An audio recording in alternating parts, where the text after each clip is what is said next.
Price God. கர்த்தர் உங்களோடு இருக்கிறார் நிகழ்ச்சிக்கு உங்களை அன்புடன் வரவேற்கிறோம்.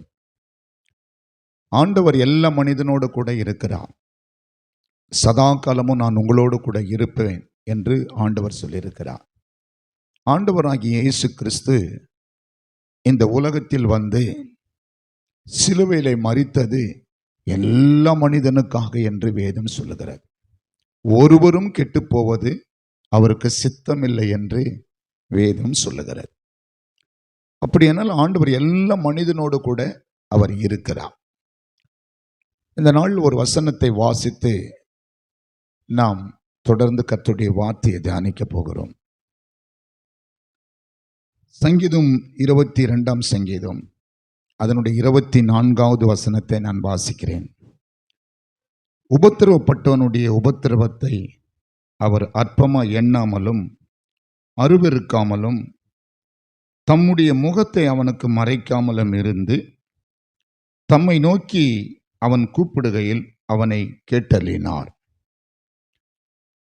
உபத்திரவப்பட்டவனுடைய உபத்திரவத்தை தேவன் அற்பமா எண்ணுவதில்லை. ஆண்டவர் யார் என்பதை இன்றைக்கு நீங்கள் அறிந்து கொள்ள வேண்டும். எல்லா மனிதர்களும் தேவன் எப்படிப்பட்டவர் என்பதை அறிந்து கொள்ள வேண்டும். ஆண்டவர் எப்படிப்பட்டவர்? ஒரு மனுஷன் உபத்திரவப்படும் போது அவனை அற்பமாய் எண்ணாதவர். ஆண்டவர் எப்படிப்பட்டவர்? ஒரு மனுஷன் உபத்திரவப்படும் போது அவனை அருவருக்காதவர். மூன்றாவதாக தம்முடைய முகத்தை அவனுக்கு மறைக்காமல் இருக்கிற தேவன் என்று இந்த வேத பகுதியில் வாசித்தோம். தாவீது தேவனோடு கூட நெருங்கிய ஒரு நல்ல வாழ்க்கை வாழ்ந்தவன். தேவனிடத்தில் பல நன்மைகளை பெற்றவன். தேவனுடைய ஆசீர்வாதங்களை பெற்றவன். தேவனால் அபிஷேகம் பண்ணப்பட்டவன். அவனுக்கு இந்த உலகத்தில் பலவிதமான நெருக்கங்கள் வந்தது. தாவீதனுடைய வாழ்க்கையில் அவர் நெருக்கப்படும் பொழுது தேவனை நோக்கி கூப்பிட்டு அவருடைய எல்லா நெருக்கத்திலிருந்து கர்த்தர் அவருக்கு விடுதலை கொடுத்ததாக வேதத்தில் பல இடங்களில் சொல்லுகிறார். அதனால்தான் இந்த தாவீது தேவனை பற்றி அவர் யார், எப்படிப்பட்டவர், அவருடைய அன்பு எப்படிப்பட்டது, அவருடைய கிருபை எப்படிப்பட்டது, அவர் குணம் எப்படிப்பட்டது என்பதையெல்லாம் தன்னுடைய வாழ்க்கையில் அனுபவித்து வாழ்ந்த ஒரு மனிதன் தாவீது. அவர் சொல்றார், உபத்திரவப்பட்டவனுடைய உபத்திரவத்தை அவர் அற்பமாய் எண்ணுவது கிடையாது. இந்த உலகத்தில் மனிதர்கள் ஒருவரை ஒருவர் பார்க்கும்போது அற்பமாய் பார்ப்பது உண்டு. ஒரு கஷ்டப்படுற மனிதனை, நல்ல வசதியாக இருக்கிற மனிதன் அற்பமாய் பார்ப்பது உண்டு. ஒரு தாழ்ந்த நிலையில் இருக்கிற ஒருவனை அற்பமாய் பார்ப்பது உண்டு. அதாவது அழகா இல்லாத மனிதர்களை அழகா இருக்கிறவர்கள் அற்பமாய் பார்ப்பது உண்டு. ஸோ பலவிதமான காரியங்களில் ஒரு மனிதன் கஷ்டப்படும் போது சிலர் அற்பமாய் பார்ப்பார்கள். வேதத்தில் ஒரு மனுஷன் அற்பமாய் பார்க்கப்பட்டதை நம்ம பார்க்கிறோம். யாக்கோபு தன்னுடைய மாமாவுடைய வீட்டுக்குள்ளே வேலை செய்கிறார். அங்கே தன் மாமாவுடைய பெண்ணை திருமணம் செய்து கொள்வதற்காக அவர் மாமா சொல்கிறாரு, நீ என் வீட்டில் வேலை செஞ்சா என் பொண்ணை உனக்கு நான் தரேன் அப்படின்றாரு. அப்போது தன்னுடைய மாமாவுடைய ஆடுகள் அவர் மேய்க்கிறார். அந்த வீட்டில் 2 பெண்கள் இருக்கிறாங்க. ஒரு பெண்ணு பேர் லேயாள், ஒரு பெண்ணு பேர் ராகேல். இந்த ராகேல் கொஞ்சம் அழகாக இருப்பாங்க. இந்த லேயாள் கொஞ்சம் கூச்ச பார்வை, பார்க்குறதுக்கு ஒரு மாதிரி இருப்பாங்க. ஆனால் எல்லாரும் அவளை அற்பமாய் எண்ணுகிறார்கள். எல்லாரும் அவருடைய அழகை பார்த்து அவள் அழகா இல்லை என்பதற்காக அற்பமாய் எண்ணுகிறார்கள். அவளிடத்தில் ஒரு குறை இருப்பதை கண்டு அற்பமாய் எண்ணுகிறார்கள். இன்றைக்கு குறை உள்ள மனுஷர்களை பார்க்கும்போது சில மனிதர்கள் அற்பமாய் எண்ணுவது உண்டு. அன்றைக்கு லேயாளை யாக்கோபு கூட அற்பமாய் பார்த்தான் என்று சொல்லப்படுகிறது. அற்பமாய் எண்ணப்பட்ட லேயாளை கர்த்தர் கண்ணோக்கி பார்த்தார் என்று வேதம் சொல்லுகிறது. இங்கே வாசிக்கிறோம், உபத்திரவப்பட்டவனுடைய உபத்திரவத்தை தேவன் அற்பமாய் எண்ணுவது இல்லை. ஒரு மனுஷன் உபத்திரவப்படும் போதே அற்பமாய் எண்ண மாட்டார் என்று சொன்னால், அவரால் சிருஷ்டிக்கப்பட்டவர், அவரால் படைக்கப்பட்டவர்கள், அவரால் உருவாக்கப்பட்டவர்கள். வேதம் சொல்லுகிறது, பிள்ளையோ கர்த்தரால் வரும் சுதந்திரம், கர்ப்பத்தின் கனியோ அவரால் கிடைக்கிற பலன். அப்படியானால் அது கருப்பாக இருந்தாலும் சரி, செவப்பா இருந்தாலும் சரி, அழகா இருந்தாலும் சரி, அழகு இல்லாமல் இருந்தாலும் சரி, தேவன்தான் ஒரு கருவை உண்டாக்குகிறார் என்று விசுவாசிப்போமானால் யாரையும் நம்ம அற்பமா எண்ணக்கூடாது என்பதை முதலாவது நம்ம தெரிந்து கொள்ள வேண்டும். அடுத்ததாக அப்படி அற்பமா எண்ணும் போது ஆண்டவர் எப்படி பார்க்கிறார்? எல்லா மனிதனையும் சரிசமமாய் தான் பார்க்கிறார். யாரையும் அவர் அற்பமா எண்ணுவது இல்லை. ஒரு மனுஷன் தவறு செய்து தன்னுடைய அந்த தவறின் மூலமாக உபத்திரவப்படும் போது, பாடு அனுபவிக்கும் போது, கஷ்டப்படும் பொழுது அந்த மனுஷனை பார்த்து இது உனக்கு தேவைதான் அப்படின்னு சொல்ல மாட்டார். சில மனுஷர்கள் சொல்லுவாங்க பாருங்க, சில குடும்பங்களில் பார்க்கிறேன், சில பிள்ளைங்க கீழ்ப்படியாம ஏதோ ஒரு காரியத்தில் தவறு செஞ்சு அதுக்கு பிறகு சில பாடுகள் அனுபவித்து அந்த பாடினால உபத்திரவத்தை அனுபவிக்கும் போது வீட்டில் சொல்லுவாங்க இது உனக்கு தேவைதான், நீ தேவைதான் இது உனக்கு அப்படின்னு சொல்லி அவனை அந்த அந்த உபத்திரவத்தை குறித்து அந்த காரியத்தை குறித்து பேசி பேசி அவனை அற்பமாக பேசுவது உண்டு. இன்றைக்கு வியாதி உள்ளவங்களை பார்க்கும்போது வீட்டில் தொடர்ந்து ஒருத்தர் வியாதியா இருந்தா அவங்கள பார்த்து பார்த்து அற்பமாய் அருவருக்க வேண்டிய, ஐயோ இவங்களுக்கு எவ்வளோதான் பாடு எடுக்கிறதுன்னு சொல்லி கஷ்டப்படுறவங்க உண்டு. நிறைய பேர் அப்படிதான். இன்றைக்கு நிறைய குடும்பங்களில் வியாதியில கஷ்டப்படுறவர்களை அவங்கள பார்க்கும்போது அவங்க வெறுத்து போயிடுவாங்க பாருங்க. கடைசியில் அவங்கள பார்க்கும்போது ஒவ்வொரு விஷயமும் அற்பமாக தான் பார்ப்பாங்க. காரணம், அவங்களால இவங்க உபத்திரவம் ஆயிடுவாங்க. ஒரு வீட்டில் வியாதி இருந்துச்சுன்னா அந்த வியாதியை பார்க்கிறவங்க, அவங்கள விசாரிக்கிறவங்க, இவங்களுக்கு என்ன ஆயிடும் அப்படின்னா உபத்திரவமாக அது ஆயிடும். அப்போ பலவிதமான உபத்திரவங்களில் இப்படிப்பட்ட அற்பமான சூழ்நிலை தேவன் எப்படிப்பட்டவராய் இருக்கிறார் என்பதை நாம் கவனிக்க வேண்டும். தேவன் எப்படிப்பட்டவராய் இருக்கிறார்? நீங்கள் மற்றவர்களால் அற்பமாக எண்ணப்படலாம், ஒருவேளை ஒரு விதமான உபத்திரவத்தில் நீங்கள் சிக்குண்டு இருக்கலாம். ஆனால் தேவனாகிய கர்த்தர் உங்களை அதிலிருந்து விடுவிப்பதற்காக பார்க்கிறார். அதனால தான் சொல்றார், அவன் என்னை நோக்கி கூப்பிடுகையில் நான் கேட்டருளுகிறேன் என்று சொல்லுகிறார். தேவனை நோக்கி அந்த உபத்திரவத்தில் நீங்க கூப்பிடும் போது கர்த்தர் கேட்டு உங்களை உபத்திரவத்திலிருந்து விடுதலை ஆக்க வல்லமை உள்ளவராய் இருக்கிறார். ஏமேன். கர்த்தர் வல்லமை உள்ளவராய் இருக்கிறார். சகல மனிதர்கள் இந்த உலகத்தில் உபத்திரவத்தில் இருக்கிறார்கள். எந்த மனுஷனுக்கும் உபத்திரவம் இல்லைன்னு சொல்ல முடியாது. பணக்காரர்களா இருந்தாலும் அவர்களுக்கு ஏதோ ஒரு விதத்தில் ஒரு உபத்திரவம், ஏழையா இருந்தாலும் அவர்களுக்கு ஏதோ ஒரு விதத்தில் ஒரு உபத்திரவம். சிலருக்கு வியாதி என்கிற உபத்திரவம், சிலர் கடன் பிரச்சனை என்கிற உபத்திரவம், சிலருக்கு திருமணம் ஆகாத உபத்திரவம், சிலருக்கு பிள்ளையே இல்லாத ஒரு உபத்திரவம். இப்படி பலவிதமான உபத்திரவங்கள் இருக்கிறது. அதாவது அழுகாத பணக்காரரும் இல்லை, சிரிக்காத ஏழையும் இல்லை. ஏழைகள் சிரிப்பார்கள், பணக்காரர்களும் அழுவார்கள். ஸோ சிரிக்காத இல்லாத மனுஷனும் கிடையாது, அழாத மனுஷனும் கிடையாதுன்னா இந்த உலகத்தில் உபத்திரவம் படாத மனுஷனே கிடையாது. எல்லா மனுஷனுக்கும் உபத்திரம் உண்டு. அதுதான் ஆண்டவராகிய இயேசு கிறிஸ்து இந்த உலகத்தில் வந்தபோது சொன்னார், உலகத்தில் உங்களுக்கு உபத்திரவம் உண்டு, திடன் கொள்ளுங்கள், நான் உலகத்தை ஜெயித்தேன். பரிசுத்த வேதாகமத்தை வாசிக்கும் போது ராஜாக்கள் கூட பலவிதமான உபத்திரவங்களை அனுபவித்து இருக்கிறதை பார்க்கிறோம். ஒரு ராஜாவுக்கு உபத்திரம் வராதான், ராஜாவுக்கு பாடு வராதான், பெரிய பணக்காரருக்கு உபத்திரம் வராதான்னு பார்த்தா பரிசுத்த வேதாகமத்தில் பார்க்கும்போது நமக்கு முன்பாக வாழ்ந்தவர்களுடைய சரித்திரத்தை பார்க்கும்போது பலவிதமான உபத்திரவங்களை பட்டு இருக்கிறார்கள். ஸோ உபத்திரவம் என்பது எல்லா மனிதனையும் சந்திக்கிற ஒன்று. ஆனால் இந்த உபத்திரவத்திலே தேவன் உங்களை அற்பமாய் பார்க்க மாட்டார் என்பதுதான் இன்றைக்கு கர்த்தருடைய வார்த்தை. விசுவாசிக்கிறீங்களா? தேவன் உங்களை அற்பமாய் பார்ப்பது இல்லை. தேவன் உங்களை அற்பமாய் பார்ப்பது இல்லை. உலகம் பார்க்கிற மாதிரி உங்களை பார்ப்பதில்லை. மனுஷன் பார்க்கிற விதமாய் நான் உங்களை பாரேன். மனுஷன் முகத்தை பார்க்கிறான், நானும் இருதயத்தை பார்க்கிறேன். அற்பமாய் எண்ணப்பட்ட லேயாளை கர்த்தர் கண்ணோக்கினார். இன்றைக்கு நீ யாரால் அற்பமாய் எண்ணப்படுகிறாயோ கர்த்தர் உன்னை பார்க்கிறார். சகோதரி, உன்னை ஆசீர்வாதமாய் பார்க்கிறார். உன்னை ஆசீர்வதிப்பதற்கு கர்த்தர் உன்னோடு கூட இருக்கிறார். நீ விசுவாசித்தால் தேவனுடைய மகிமையை காண்பாய். ஆண்டவர் உனக்கு அற்புதம் செய்வார். இன்றைக்கு உபத்திரவத்தோடு இந்த செய்தி கேட்டிருப்பீங்கன்னா, ஏதோ ஒரு உபத்திரவத்திலிருந்து இந்த செய்தியை நீங்க கேட்டுக்கொண்டிருப்பீங்கன்னா கர்த்தர் உங்களோடு கூட பேசுகிறார். ஏதோ ஒரு உபத்திரவலை நீங்க அழுது கொண்டு கண்ணீர் வடித்து கொண்டு இந்த செய்தியை கேட்டுக்கொண்டிருப்பீங்கன்னா ஆண்டவர் உங்களோடு கூட பேசுகிறார். உபத்திரவத்திலிருந்து கர்த்தர் உங்களை விடுவிப்பார். நீங்கள் அவரை நோக்கி கூப்பிட வேண்டும். ஆண்டவரே எனக்கு இரங்கும் என்று கூப்பிட வேண்டும். தாவீதின் குமாரனே எனக்கு இரங்கும் என்று கூப்பிட்ட குருடனுடைய கண்களை கர்த்தர் திறந்தார். சர்வ வல்லமை உள்ள ஆண்டவர் உங்களோடு கூட பேசி கொண்டிருக்கிறார். அவர் உங்களை அற்பமாய் எண்ணுவது இல்லை. இந்த உலகத்தில் தேவன் ஒரு மனுஷன் கஷ்டப்படும் போது எப்படி பார்க்கிறார்?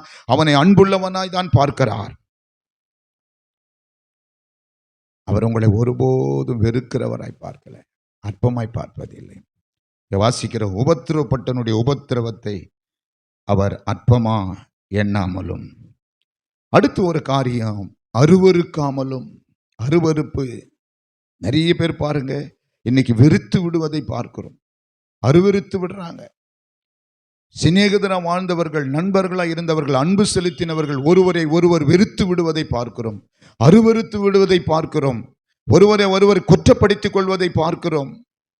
ஒருவரை ஒருவர் காட்டி கொடுப்பதை பார்க்கிறோம். ஆனால் அப்படிப்பட்ட இந்த உலகத்திலே தேவன் எப்படிப்பட்டவராய் இருக்கிறார்? அருவருக்காத ஒரு தேவன். அருவருக்காத ஒரு தேவன். அவர் யார் வெறுத்தாலும் அவர் வெறுக்காதவர். அவரால் படைக்கப்பட்ட மனுஷனை அவர் ஒருபோதும் அருவருக்க மாட்டார். ஆதாமும் ஏவாளும் பாவம் செய்த போது கூட ஆண்டவர் தேடி வந்தார் ஏதேன் தோட்டத்தில். அவர்களை அருவருக்கவே இல்லை. தேவன் அவர்களை நேசித்து தான் வந்து தேடுகிறார், அழைக்கிறார். இன்றைக்கு நீங்கள் எந்த நிலையில் இருந்தாலும் உங்களை வெறுக்காதவர் ஒருவர் இருக்கிறார். அவர் அருவருக்காத தேவன். நிறைய பேர் சொல்றாங்க பாவம் செய்த மனுஷனை ஆண்டவர் வெறுத்துடுறாரு, பாவம் செய்யற உன்னை ஆண்டவர் சபிச்சிடுறாரு, பாவம் செய்யற உன்னை வெறுத்துருவாரு. நோ, பாவம் செய்கிற மனிதனை வெறுக்கவே இல்லை ஆண்டவர். பாவத்தை மட்டும்தான் வெறுக்கிறார். பாவம் செய்கிற மனுஷனை வெறுப்பதே கிடையாது. விசுவாசிக்கிறீங்களா? ஆண்டவராகிய இயேசு கிறிஸ்து பாவத்தை தான் வெறுக்கிறார், பாவம் செய்கிற மனிதர்கள் அல்ல. அவரை சிலுவையில் அடிக்கிற போது ஒரு மனுஷன் அவர் வெறுக்கவில்லை. பிதாவே இவர்களை மன்னியும், தாங்கள் செய்கிறது என்னதென்று அறியாதிருக்கிறார்கள் என்று சொன்னார். அப்படின்னா என்ன அர்த்தம்? ஒரு மனுஷனையும் அவர் வெறுக்கவில்லை என்பதுதான் அர்த்தம். ஒரு மனுஷனையும் அவர் வெறுக்கிறது கிடையாதுங்க. யாரால நீங்க வெறுக்கப்பட்டிருக்கிறீங்க? யாரால நீங்க ஒதுக்கப்பட்டு இந்த வார்த்தை கேட்டுக்கொண்டிருக்கிறீங்க? இன்னைக்கு கர்த்தர் உங்களோட பேசுகிறார். மகனே, மகளே, உன்னை யார் வெறுத்தாலும் நான் உன்னை வெறுக்கவில்லை. யார் உன்னை தள்ளிவிட்டாலும் நான் என்னிடத்திலிருந்து உன்னை தள்ளிவிடவில்லை. நான் உன்னோட கூட இருக்கிறேன். தேவன் உன்னிடத்தில் அன்பு கூறுகிறார். தேவன் அன்பாகவே இருக்கிறார். எல்லா மனிதன் மீதும் ஆண்டவர் அன்பா இருக்கிறார். இன்றைக்கு மனிதர்களை தேவன் விருப்பதே கிடையாது, வெறுப்பதே கிடையாது. எப்படிப்பட்ட பாவியா இருந்தாலும் ஆண்டவர் அவனை நேசிக்கிறார். அவனை வெறுக்க ஆண்டவர் நினைக்கல. அதுதான் சொல்றார், ஒருவரும் கெட்டு போவது சித்தம் இல்லை, எல்லாரும் மனம் திரும்ப வேண்டும். எல்லா மனுஷனுக்காக தன் ஜீவனை பலியாக ஆண்டவர் கொடுத்தார். இயேசு கிறிஸ்துவின் ரத்தம் எல்லா மனிதர்களுடைய பாவங்களை நீக்கி சுத்திகரிக்கிறதா இருக்கிறது. ஒரு மனிதனை வெறுக்கவில்லை. அவர் உபத்திரவப்பட்டனுடைய உபத்திரவத்தை அற்பமா எண்ணாமலும் ஒரு மனுஷனையும் அவர் வெறுக்காமல் இருக்கிற தேவன் என்பதை மறந்துடாதீங்க. தேவன் எப்படிப்பட்டவர் என்பதை நீங்கள் அறிந்து கொண்டால் போதும். ஆமா, சில நேரம் மனுஷர்கள் வெறுக்கிறதை நீங்கள் பார்க்க முடியும். பாருங்க, பரிசுத்த வேதத்துல கூட ஒரு சிலரை வெறுக்கிறதை நம்ம பார்க்க முடிகிறது. ஒரு பெண் பாவம் செய்த போது அவள் விபச்சாரம் செய்தாள் என்று சொல்லி இயேசுனிடத்துல கொண்டு வந்து, நாங்கள் இவளுடைய பாவத்தை கண்ணால கண்டோம், ஆகையினால நாங்கள் எல்லாம் வெறுக்கிறோம், கல்லெறிஞ்சு கொல்றோம். நியாயப்பிரமாணம் அப்படிதான் சொல்லியிருக்குது. ஆண்டவராகிய இயேசுவை நீங்க என்ன சொல்றீங்க? நீங்க தேவனுடைய குமாரன் அல்லவா, நீங்க இந்த உலகத்தை ரட்சிக்க வந்து நீங்க என்ன சொல்றீங்க? இவ பாவம் செஞ்சுட்டாலே, இவளை வெறுக்காம என்ன பண்ண முடியும், இவளை அடிக்காம என்ன பண்ண முடியும்னு கேட்டாங்க. எல்லாரும் பார்த்து சொன்னார், இயேசு உங்களில் பாவம் இல்லாதவர்களை அவளை கல்லெறியுங்கள் என்று சொன்னார். ஸோ அவர்களையும் இயேசு வெறுக்கவில்லை. அவர்கள் எல்லாரும் கல்லை போட்டு போயிட்டாங்க. ஆனா இயேசு அவளை பார்த்து என்ன தெரியுமா சொன்னாரு? நானும் உன்னை குற்றப்படுத்த விரும்பல, உன்னை நான் வெறுக்க விரும்பல, ஆனா நீ போ, இனி பாவம் செய்யாதன்னு சொன்னார். அப்போ அந்த மகளை அவர் நேசித்தார், வெறுக்கவில்லை. ஆமென். ஒரு பரிமள தைலத்தை கொண்டு வந்து அவருடைய பாதத்தில் ஊற்றுகிற ஒரு பாவியான ஸ்திரியை பார்த்து எல்லாரும் வெறுத்தாங்க. அவள் செயல வெறுத்தாங்க. ஏன் இப்படி செய்யறான்னு அவள் செயல விருப்பா பேசினாங்க. ஆனால் ஆண்டவர் என்ன தெரியுமா சொன்னாரு? அவளை தொந்தரப்படுத்தாதீங்க, ஏன் அவளை அப்படி பேசுறீங்க, அவள் நற்கிரியை செய்தாள் என்று சொன்னார். ஸோ பாவியான பெண் என்பது தெரிந்தும் அவளை ஆண்டவர் வெறுக்கவில்லை. பிரியமானவர்களே, நீங்க எந்த நிலையில் இருந்தாலும் தேவன் உங்களை வெறுக்க மாட்டார். அவர் உங்களை நேசிக்கிறார். அவர் உங்களை நேசிக்கிறார். உங்களை கர்த்தர் எல்லாவற்றிலும் இருந்து விடுவிப்பார். அவர் உங்களை நேசிக்கிறார். அவர் உங்களை வெறுக்காத ஒரு தேவன் அவர். பாருங்க, சகேயு என்கிற ஒரு மனுஷன் இருந்தான். அவன் இயேசுவை பார்ப்பதற்கு வகை தேடினான். ஓடி போய் ஒரு காட்டாத்தி மரத்து மேலே ஏறினான். குள்ளமா இருந்ததுனால ஜனக்கூட்டத்தில் இயேசுவை பார்க்க முடியல. காட்டாத்தி மரத்தில் உட்கார்ந்து இயேசுவை பார்க்கறான். இயேசு அவனை கூப்பிட்டார், சகேயு இறங்கி வா, வீட்டில் இன்னைக்கு தங்கணும் அப்படின்னாரு. அவன் சீக்கிரமா இறங்கி வந்து ஆண்டவரை அவர் வீட்டுக்கு கூட்டு போனான். அங்க இருக்கிற எல்லா ஜனங்களும் சகேயுவை வெறுத்திருந்தாங்க. காரணம் என்ன தெரியுமா? சகேயு ஒரு பிச்சைக்காரன் கிடையாது, பணக்காரனா இருந்தான். ஆனால் அவன் ஒரு பாவியான மனுஷன். அவன் ஊரை ஏமாத்தி அநியாயமா பணத்தை சம்பாதித்து வைத்திருக்கிறான் என்று சொல்லி எல்லாரும் அவனை வெறுக்க ஆரம்பித்தாங்க. பாவியான மனுஷன் வீட்டுக்கு போறாருன்னு சொல்லி இயேசுவையே அவங்க பேசினாங்க. ஆனால் இயேசு அவருடைய வீட்டுக்குள்ள போகும்போது அவனை இயேசு நேசித்த போது அவன் சொன்னான், அநியாயமா யாரிடத்திலேயே ஆகிலும் வாங்கினது உண்டானால் நான் திரும்பவும் கொடுத்துட்றேன். பாருங்க பிரியமானவர்களே, ஆண்டவராகி இயேசு கிறிஸ்துனுடைய நேசம் எப்படிப்பட்டது என்பது. அவர் சகைவை வெறுக்கவில்லை.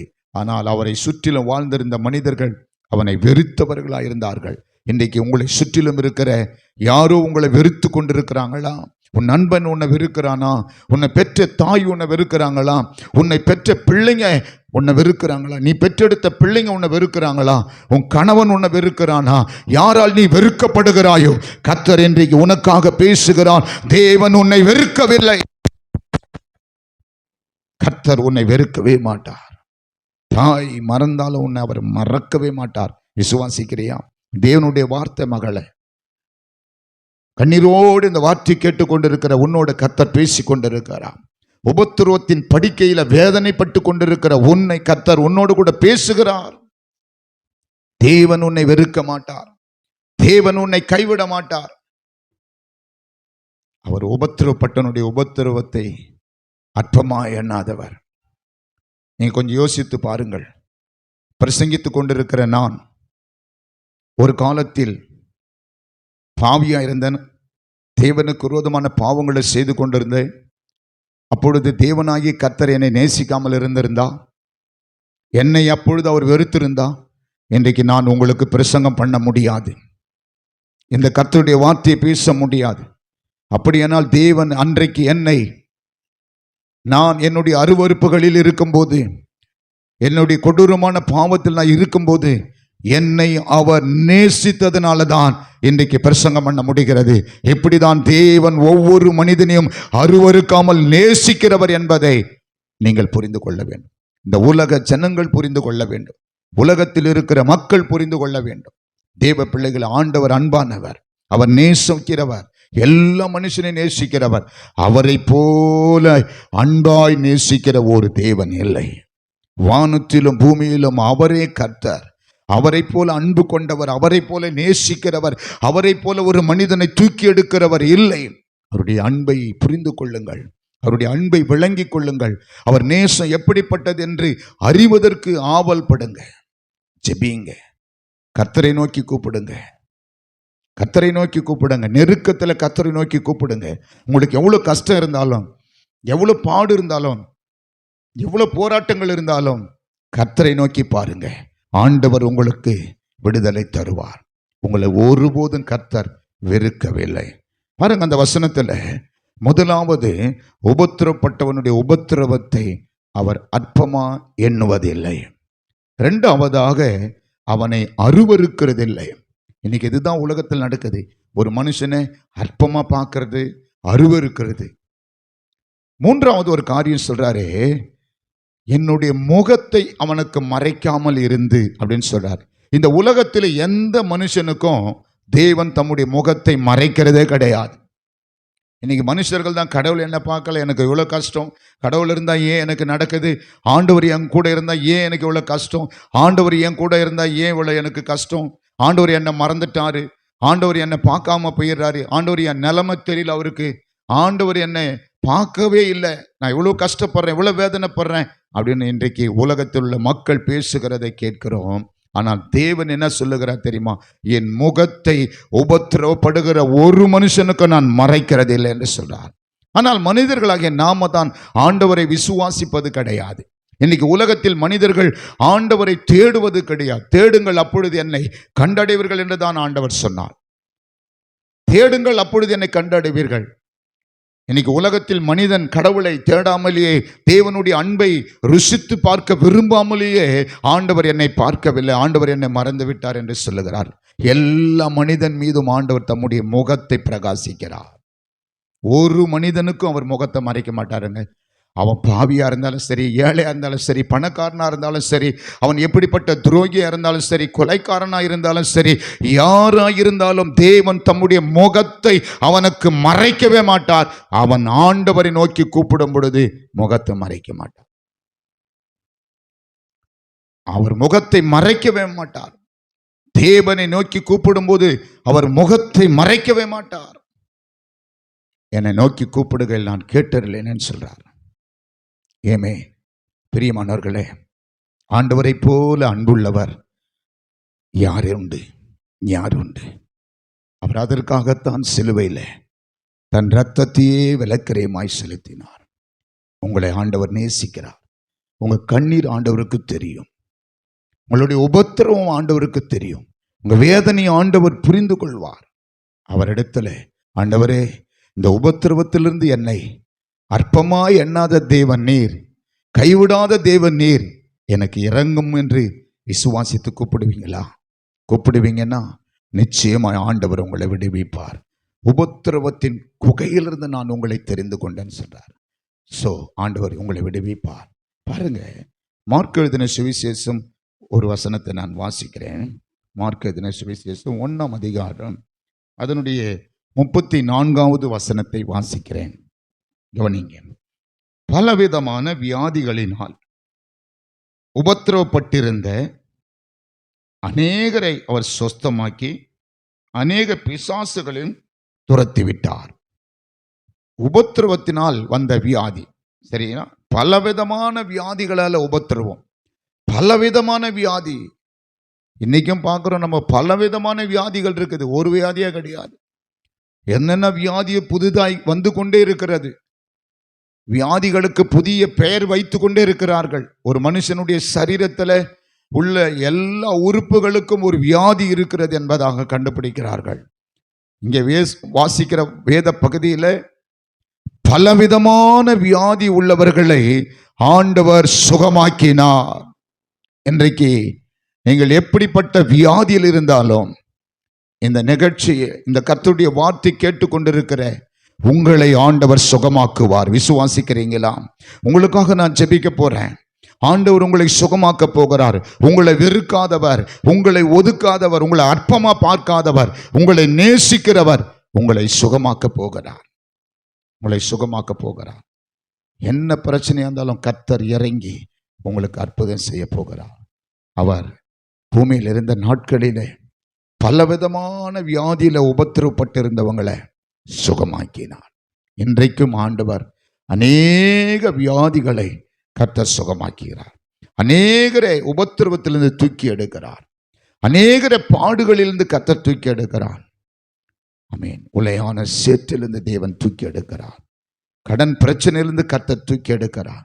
கண்ணீரின் பள்ளத்தாக்கிலிருந்து தூக்கி எடுக்கிறார். தேவன் கைவிடவே இல்லை. அவரை விசுவாசித்து, அவரை நம்பி, அவரை அழைக்கிற ஒவ்வொருவரையும் கர்த்தர் விடுவிக்கிறார். அவரை கூப்பிடுகிற யாவரையும் கர்த்தர் விடுவிக்கிறார். ஆபத்து காலத்தில் என்னை நோக்கி கூப்பிடு, நான் வந்து உன்னை விடுவிப்பேன், நீ என்னை மகிமைப்படுத்துவாய்ன்னு சொல்லியிருக்கிறார். என்னை நோக்கி கூப்பிடு, ஆபத்து காலத்தில் என்னை நோக்கி கூப்பிடு, நான் வந்து உன்னை விடுவிப்பேன், நீ என்னை மகிமைப்படுத்துவான்னு சொல்லி ஆண்டவரை கூப்பிடுகிற போது கேட்டறினார். அதுதான் வாசித்தோம். சங்கீதம் 22:24 உபத்திரவப்பட்டவனுடைய உபத்திரவத்தை அற்பமாக எண்ணாமலும் அருவருக்காமலும் தம்மை நோக்கி கூப்பிடுகையில் தம்முடைய முகத்தை அவனுக்கு மறைக்காமல் இருக்கிறார். நோக்கி கூப்பிடும்போது கேட்டருளுகிறார்.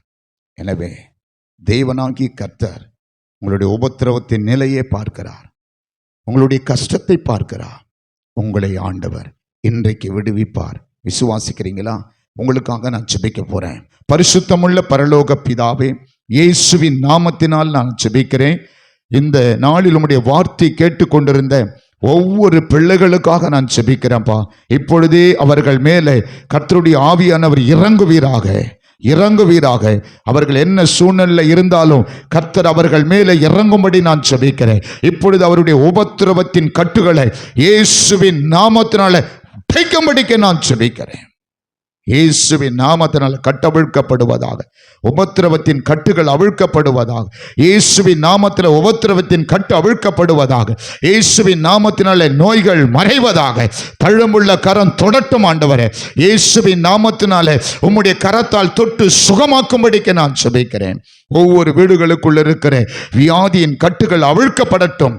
பிரச்சனைகள் இயேசுவின் நாமத்தினாலே உடைக்கப்படுவதாக. என்னை நோக்கி கூப்பிடும் பொழுது நான் வந்து உங்களை விடுவிப்பேன் சொன்னீரப்பா. இந்த நாளில் ஆண்டவரே, அற்பமாய் எண்ணப்பட்டவர்கள், ஆண்டவரே வெறுக்கப்பட்டவர்கள், உபத்திரவத்தில் கொடிய வியாதியில் இருக்கிறவர்கள், ஆண்டவரே சோர்ந்து போய் இருக்கிறவர்கள், அப்படிப்பட்டவர்களை தேவன் இப்பொழுதே உம்முடைய அன்பின் ஆவியினால கட்டி எழுப்புவீராகப்பா. அவர்களுக்கு ஒரு விடுதலை தருவீராக, அவர்களுக்கு ஒரு சுகம் கொடுப்பீராக. நீர் அப்படி செய்கிறதற்காய் ஸ்தோத்திரம். இயேசுவின் நாமத்திலே சுகம் உண்டாகட்டும். இயேசுவின் நாமத்தினாலே சுகம் உண்டாகட்டும். இயேசுவின் நாமத்தினாலே சுகம் உண்டாகட்டும். வியாபாரத்திலே தோல்வி அடைந்து ஆண்டவரே உபத்திரவப்பட்டு கொண்டிருக்கிற அந்த உபத்திரவத்தை மாற்றி வியாபாரத்தை ஆசீர்வதிப்பீராக. ஆண்டவர் ஊழியம் செய்கிறவர்களுடைய ஊழியத்தை கர்த்தர் ஆசீர்வதிப்பீராக. வேலை இல்லாத பிள்ளைகளுக்கு தேவன் வேலை வாய்ப்பை உண்டாக்கி தருவீராக. ஆண்டவரே கர்த்தாவே ஸ்தோத்திரம். எந்த நிலையில இருக்கிறார்களோ அந்த நிலையை தேவன் அறிந்தவர். அந்த நிலையை மாற்றும்படிக்கு உம்முடைய அன்பின் ஆவி அவர்கள் மேல் ஊற்றப்படுவதாக. கர்த்தர் நீர் கூட இருக்கிறீர், பயப்படாது என்று அவர்களை திடப்படுத்துவீராக. நீர் அப்படி செய்கிறதற்காய் ஸ்தோத்திரம். ஆசீர்வதிங்க, காத்துக்கொள்ளும். இயேசுவின் நாமத்தில் ஜெபித்து ஜெயமெடுக்கிற நல்ல பிதாவே, ஆமென், ஆமென். God bless you. கர்த்தர் உங்களோடு கூட இருக்கிறார். உங்களை கர்த்தர் ஆசீர்வதித்திருக்கிறார். உபத்திரவத்தின் கண்ணீரை கர்த்தர் துடைத்திருக்கிறார். ஆண்டவர் உங்களை கைவிட மாட்டார். தொடர்ந்து இந்த நிகழ்ச்சியை காண தவறாதீர்கள். God bless you.